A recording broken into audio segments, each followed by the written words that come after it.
masyarakat Teluk Nilau, Kecamatan Pengabuan, Kabupaten Tanjung Jabung Barat, dibuat geger dengan peristiwa pembunuhan terhadap seorang ayah dan ibu yang dilakukan oleh anak kandungnya sendiri.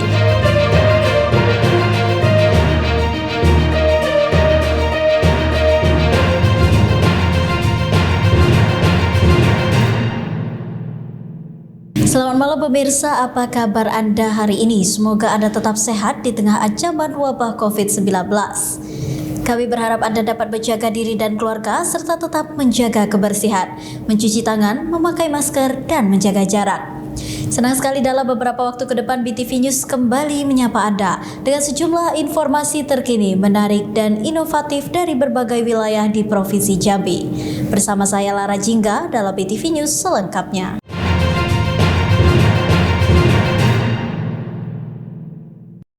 Berita pertama pemirsa, masyarakat Teluk Nilau, Kecamatan Pengabuan, Kabupaten Tanjung Jabung Barat, dibuat geger dengan peristiwa pembunuhan terhadap seorang ayah dan ibu yang dilakukan oleh anak kandungnya sendiri. Motif pembunuhan tersangka mengaku mendapat bisikan gaib. Peristiwa ini diketahui pada Rabu tanggal 4 Januari 2023. Dua orang korban ditemukan oleh tetangganya sekira pukul 7.30 waktu Indonesia Barat di rumah korban di Lorong Jabu RT 03 Kelurahan Teluk Nilau, Kecamatan Pengabuan, Kabupaten Tanjung Jabung Barat. Tetangga korban bernama Abdal dan Indra yang mendengar adanya peristiwa pembunuhan langsung mendatangi rumah korban yang masih terkunci. Seketika mereka masuk dalam rumah tersebut mendapati korban Syahrul dalam keadaan terbaring terlentang di ruang depan rumah dengan luka robek di bagian kepala dan dalam kondisi tidak bernyawa. Sementara itu Rosmah terbaring di ruang dapur dengan luka robek di bagian pinggang dan dalam keadaan sudah meninggal dunia.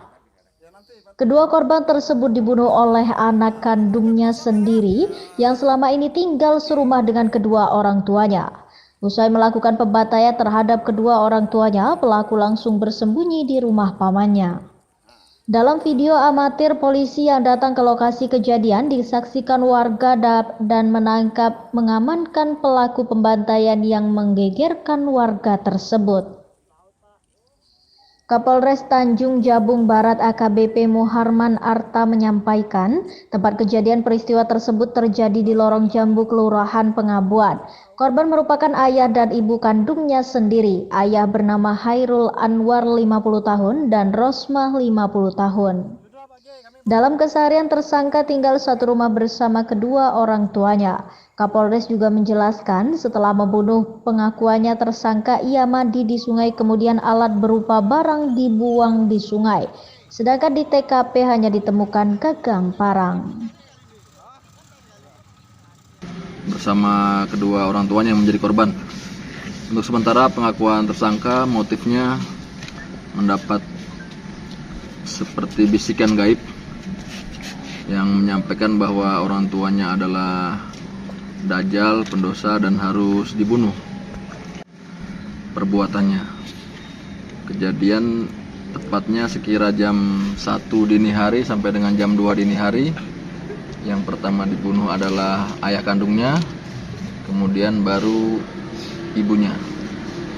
Setelah membunuh, pengakuannya dia mandi di sungai, kemudian alat untuk membunuh yaitu berupa parang dibuang di sungai. Berhasil menemukan gagangnya Pak Edi ya? Baru berhasil menemukan gagangnya. Nanti kami akan tetap lakukan pencarian untuk melengkapi barang-barang bukti.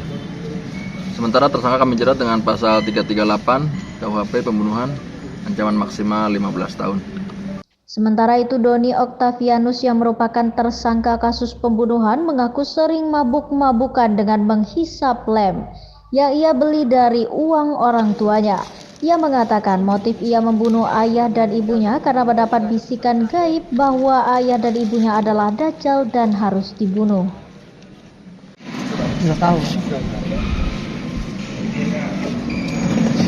Sering ngelem gitu ya? Iya dong, ngelem ngomik. Iya, job ya kan? Iya Kak. Iya. Sering ya? Kalau ada duit Yang ngasih duit siapa? Orang tua? Siapa yang ngasih duit tuan? Oh, orang tua juga yang ngasih duit. Bapak apa ibu? Bapak. Yang ngasih duit? Iya. Kenapa bapak dibilang dajjal? Maka ngasih uang. Pelit. Karena nenek juga bilang. Oh nenek juga bilang. Iya. Apa kata nenek? Nenek dari ibu sebelum meninggal. Heeh. Nanti kamu yang bunuh bapak kamu. Kenapa dibunuh? Kan terakhirnya kayak gitu. Kenapa dibunuh? Hingga saat ini tersangka sudah ditangkap ditahan di Mapolres Tanjung Jabung Barat. Tersangka dijerat dengan pasal 338 KUHP pembunuhan ancaman maksimal 15 tahun penjara. Kontributor BTV Ari Yusuf melaporkan dari Kabupaten Tanjung Jabung Barat.